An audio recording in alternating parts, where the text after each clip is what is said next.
Carlisha Bradley, founder and CEO of Women Empowering Nations. I'm excited to recap the 2022 GLOW Global Fellowship Travel Seminar to Accra, Ghana, in partnership with Cantu Beauty. The GLOW Global Fellowship was an immersive career acceleration experience tapping into the power and potential of young women as they make connections beyond borders.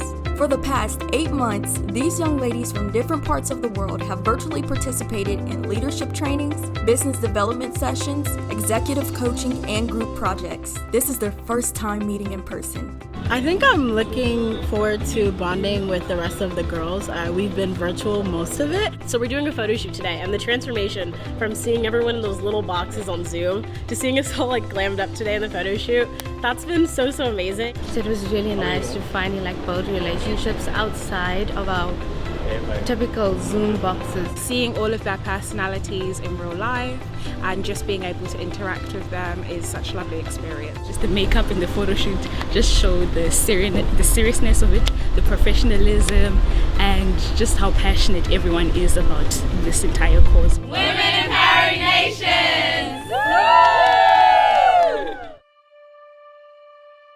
So it's day 2. The girls are preparing to take part in a cultural experience today.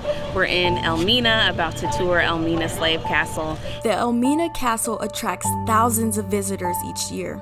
First built in 1482 as a Portuguese trading settlement, it became one of the principal slave depots in the transatlantic slave trade for more than 3 centuries. And it indeed is from Africa alone that for the past 400 years, our people were subjected to the worst human atrocities ever to happen on the earth. The continent and Africans all over the world today had not fully recovered.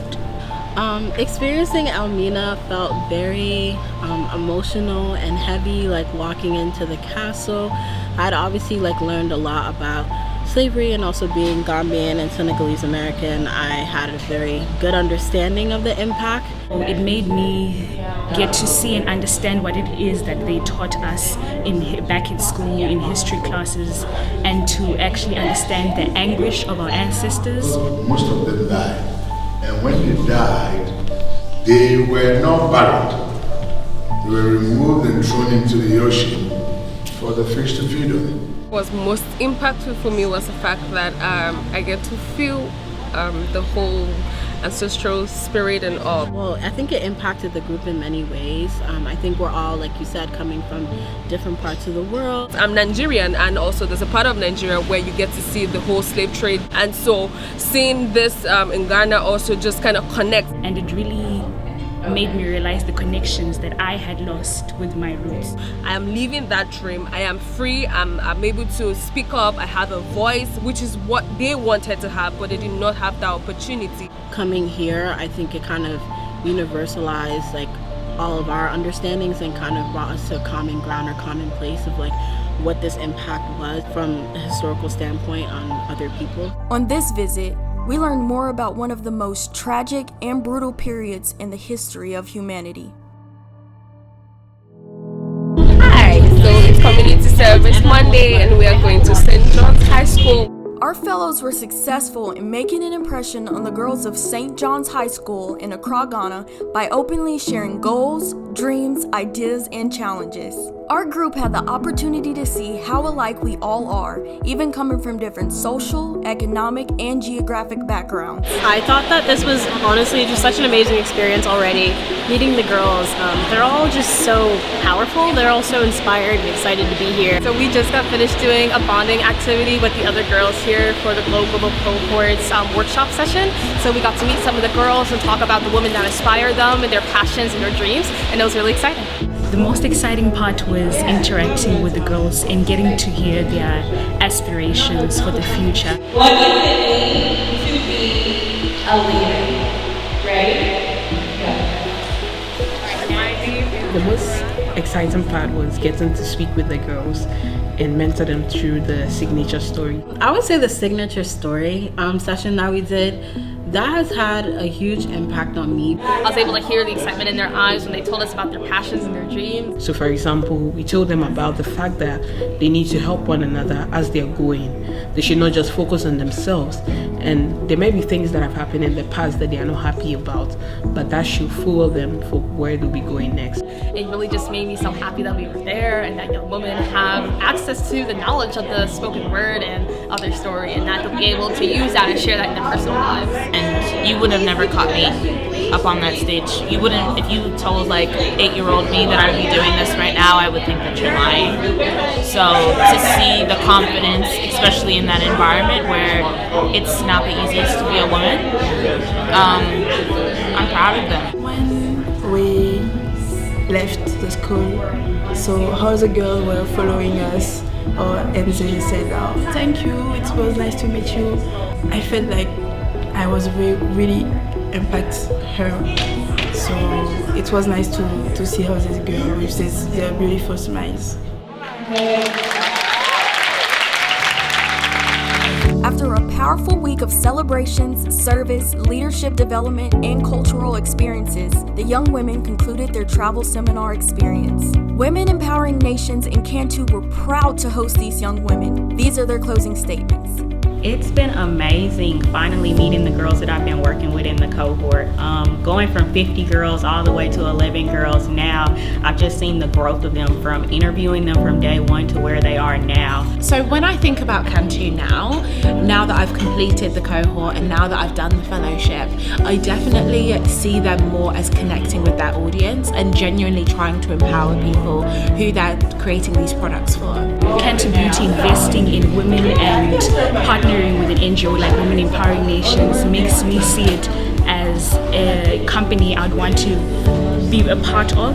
It makes me think that Cantu is willing and has a passion to tap into the young voices of Black women and girls. They're dedicated to contributing to the greater good, to contributing to the development of women, especially with Women Empowering Nations. Like, all of us came from different parts of the world. I'm from Ohio, so I grew up, never having traveled abroad. After this experience now, I've been able to interact with women from South Africa, from Korea. I've just been so blessed and touched that Cantu has put not just money, because I think it's really easy for a corporation to throw money at women and girls, but they've really put their time, their resources. They were passionate about every single talk, every single training we've had. Why is it so important that we do this, that we give back, that we're here for these beautiful ladies? And really it goes back to my childhood, how I grew up. My parents always taught me too much is given, much is required. Kalisha is amazing. I mean, I said that yesterday and I'm going to say it again. Where I'm from, we say that destiny is when you have people that you impact along the way, and she's definitely doing that for me. Without her, I would not be here. So what has been really good for me is just seeing the fact that you're surrounded with people that actually care about you.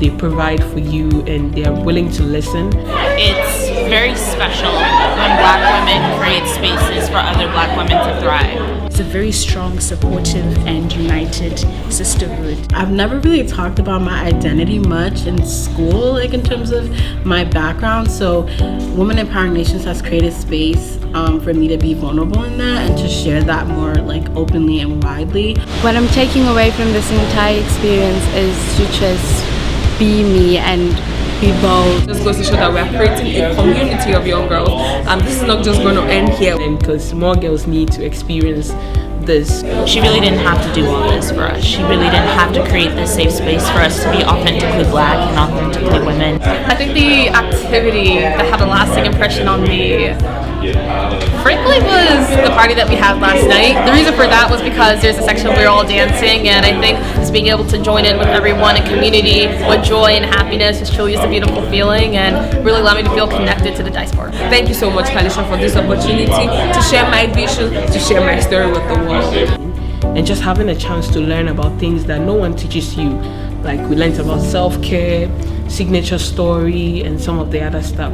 No school will teach you some of those things. When I go to work every day, I have to remember that I'm not only representing myself, but I'm representing my ancestors, I'm representing our community. And that's a huge task to uphold, so I appreciate how she so selfishly created programming like this for women that look like us. As a brand, we've been given so much for so many years, and it's a requirement of us to give back and to pay it forward.